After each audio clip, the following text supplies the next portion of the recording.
Alright, what's good YouTube, it's Jay here. There is so much information out for Call of Duty Black Ops 6 right now. We have a lot to talk about today. We will strictly be talking about things on the multiplayer side of this game. There's so much information out for the campaign, for zombies. This particular channel is strictly multiplayer, Warzone-ish focused, sorta kinda. We will be playing the campaign on this channel when we do have early access to it, but for today's video, we're talking about multiplayer. Shout out to any of these pages that post all this information and allow content creators to share it on their YouTube videos and stuff. In terms of multiplayer, one key thing somebody noted that wasn't even mentioned in like the reveal trailer is that map voting is not only back, but so is random voting. It's a small feature, but we went several years without map voting in Call of Duty, and we haven't had random vote back, I think, since Cold War or since Black Ops 4, if I'm not mistaken. That's a really, really cool feature, and hopefully no more disbanding lobbies as well, but that will require them to remove skill-based matchmaking, I'm pretty certain, so let's not get our hopes up for that one. Moving forward, Charlie Intel has compiled every single thing that we know so far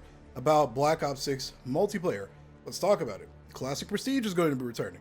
A simplified UI with invite friends back feature, a new minimum HUD with custom presets, loadouts with primary, secondary, and melee weapons. Like there's a dedicated slot for melee weapons now, just keep that in mind. We're gonna have 3 perks per loadout, equip 3 perks of the same category to get perk speciality. That's a new one.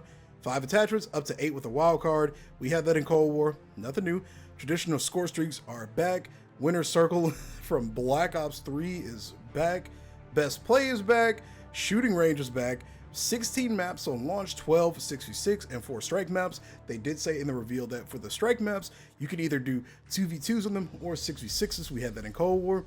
Classic 3-lane maps are back. New omnidirectional movement is back where you can deep slide, sprint in any direction, or dive. Now let's just talk about that part for a hot second. There's a quick look at the omnidirectional movement thing. So with the way this is going to work, you can dive, slide in any direction, and you can sprint in any direction. So when you do these movements, you're gonna basically be doing some insane Max Payne-like movement. You can also do a full 360 rotation while proning. You can also turn all of this off as well from what I can see in some of the reveal trailer. This isn't a permanent feature that you need to keep on at all times. Like they've got it on here and off here. On the off setting, you just strafe like normal. On, you can run in literally any direction. It's like a light little jog. That's completely realistic and believable. And the crazy part to me is some people were saying that nobody runs like this in real life. You can run backwards and dive in any direction in real life. It's not illogical. Now, sliding is a whole other story. That's a gameplay mechanic, but that's the omnidirectional movement system. That looks really cool, and it's, in my opinion, a good way to go about movement without making it kind of crazy. Like, I don't know why people are mad at this.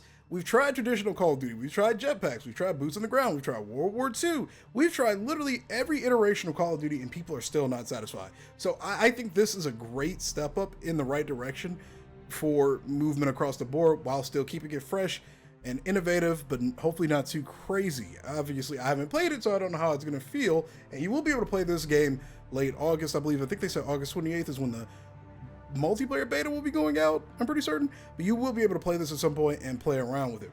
So people are saying the skill gap is going to be insane in this game too. I don't know if that's going to make or break. I mean, I don't really care about, I'm not trying to focus on skill gaps, to be honest. I just want the game to be good. I don't want every single game to be sweaty either. Like, obviously this game's clearly probably going to be sweaty. I don't know, man. I don't, every time something new launches with COD, I don't think, oh, the skill gap's going to be insane. No, I just hope it's a good damn game, okay? But let's go back. We've got the intelligent movement system where there's auto sprint and mantling. Now, if you didn't see that in the trailer or the reveal stream, basically they have automatic features that allow you to auto crouch and auto mantle over things. There's 3 different options. I think it was crouch assist, mantle assist, and jump assist or something. All auto toggleable features you can turn off. You don't need to have them on, but it's basically to limit the number of buttons you have to press. It's just some accessibility options basically for people that want to play differently, I guess. I don't know. Hit animations. So there are 9 new hit spots to give you a more realistic effect when dying in the game, basically. That's pretty much it. It's not an effect on like hitboxes or anything. It's just how the animations basically play out. Classic Prestige is going to be returning. So what they mean by that is you can level up to 10 prestiges. Every time you hit a prestige level, you can fully reset, which will reset all your classes, all your progression, everything, and you start from the bottom up. But apparently this system is going to be a lot more rewarding for players, and if you hit max prestige, you can now go on to master prestige, I think that's what they called it, where there's up to 1,000 levels of prestige. You get all of this on day one at launch, no seasonal prestiges whatsoever. Everything here will be on day one. And if you manage to get all the way to the 1,000th level, there's some extra stuff that you can unlock that's exclusive to people that manage to get the absolute max prestige. We haven't had a traditional prestige system, I think, since Black Ops 4, if I'm not mistaken. Every Call of Duty has had seasonal prestiges that are basically just level ups. They don't literally amount to anything. You don't have to give anything for them. There's nothing really that stands out for them. Apparently this is going to be a lot more rewarding for players, so that is definitely something I'm looking forward to. As far as the simplified lobby UI goes, I just hope it's nice and clean. I mean, this little preview image looks very nice and clean. It's straightforward and to the point, nothing dramatic, chill background, and it probably won't lag every time I boot into it. Now, it makes me wonder how the whole like COD HQ thing is going to work, but I'm sure we'll get more information later down the line. Here's another look at the assist settings. So yeah, we've got sprint assist, manual assist, crouch assist. This looks literally like the Modern Warfare campaign, or I'm sorry, not campaign, but menu system. I'm sure this is literally not going to go away because they have to integrate it with the whole COD HQ thing in some capacity. So, you know, menus or whatever, if you pick a Call of Duty because the menus are similar, that's some psychopathic tendency right there. I don't know what to tell you, man. Like, what are you supposed to innovate in a menu? You know, it's there to turn settings on and off. And menus largely have been the same across Call of Duty generations, so who cares about that? One of the cool things with this game is you'll be able to change your HUD elements. So like you can have the mini map down here in the bottom left with your stuff over here. You'll be able to completely readjust the entire screen, basically. Like you can have your ammo over here, your gear or whatever.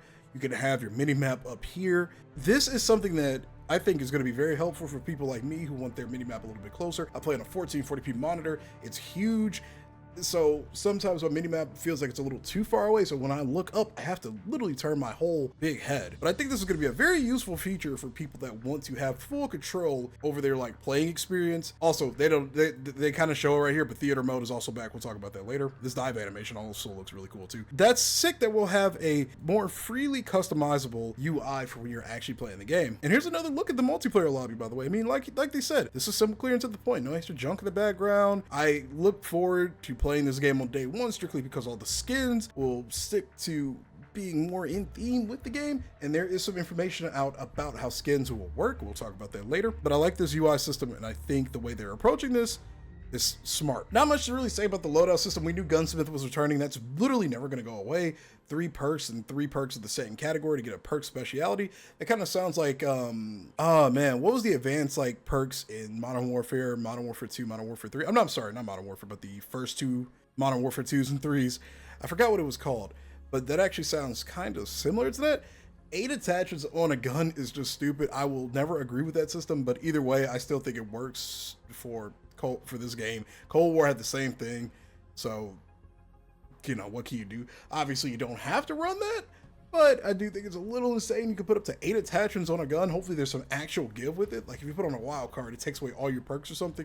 Like that, in my opinion, would be a fair give and take. Having just that much free utility available is just a little insane to me. But I digress. Hopefully that'll be explained in more detail soon. Traditional score streaks are back. With Cold War, you couldn't loop your score streaks. There was like a weird little cooldown, so you couldn't consistently get them back to back to back, which was such a miss in my opinion. It made just going for streaks just weird and hard for no reason. So hopefully they don't ever add that back, and it doesn't seem like they're adding that back. A lot of this game looks like Cold War, and that's something that people have been immediately railing on. I mean, man, look, what do you want it to look like? What do you want it to look like, man? Do you want it to look like X-Defiant? Do you want it to look like Valorant? It's a Call of Duty. It's based some years after Cold War. It's going to look like Cold War, just like how the Modern Warfare 2 shockingly looked like Modern Warfare before it, and how Modern Warfare 3 shockingly looked like Modern Warfare 2. Best Play is back. I don't think we've had that since BO4. That'll be kind of, or I'm sorry, Winter Circle. I don't think we've had that since BO4. That'll be cool. Best Play. When was the last COD that we had Best Play in? Was that in, that Vanguard? Or do we have Best Play in MW2? I don't know. The shooting range is back. So, like, I guess like the MW3 shooting range. We really need to bring back the headquarters from World War II. That was one of the coolest and most innovative things, and I will die on that hill. We've got 16 maps at launch, so 1266 and 4 strike maps, but like I said earlier, those can be played either 6v6 or 2v2. These will all be brand new maps, 16 of them on launch. No remakes, no bring-ins, like none of that stuff, man. Brand new 6v6, 3-lane focused maps. Now I doubt every single map is going to be fully 3-lane focused, but it seems like the direction they're going in is to be focused on 3-lane maps specifically. So let's talk about skins. So first things first, skins will not, and I repeat, will not carry forward from MW2 and MW3 to Black Ops 6, which is an absolute W to me, because holy cow, did I hate seeing Nicki Minaj and 21 Savage on the first day of MW3 dropping. I hated it. I despised it. I love when a COD is in theme for a while. It looks like it's its own game, like it has some kind of identity. BL2 and Ghost, we had bacon skins on our guns and whatever, but I think the skins have gotten out of control, and I'm so happy they're not carrying forward. Clean slate. Guns aren't carrying forward. That's an MW2, MW3 thing. Clean slate, just like how it used to be. I'm happy about that. Let's read this post from Charlie Intel. Treyarch confirms to IGN that they will be adding all sorts of skins to Black Ops 6 post-launch, but day one will focus on the base/immersive items. So day one, you won't be running around with any of those skins, so that it doesn't break that immersion in that narrative we want. I love that. I love that. The one thing that was amazing about older Call of Duties is they felt like they had their own art style or their own identity. And then when you start getting all these pink and furry and fluffy skins and Barneys and dinosaurs and dragons and shit running around, it just takes me out of it, man. It just doesn't even feel like it's fun to fight against. They're going to add those kind of crazy skins post-launch. We know players like that stuff. Then we'll find really cool things that tie to Black Ops lore and also new exciting stuff as well. So hopefully it's just not collab the video game. I'm so tired of the Fortnite skins. Like, I want the base skins to actually look cool. I'm not saying we gotta go full milsim, but I wouldn't mind if they come up with some innovative, immersive skins, if that makes sense. Like, we've got dolphin diving, slide canceling, jumping, all this stuff. That's not really realistic in an actual war setting, of course, but I like when the games keep an art style. Okay, I do think that this is a little funny.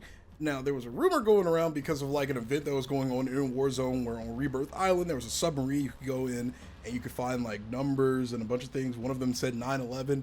People thought that this game was going to somehow magically cover 9/11, even though it took place in the 90s.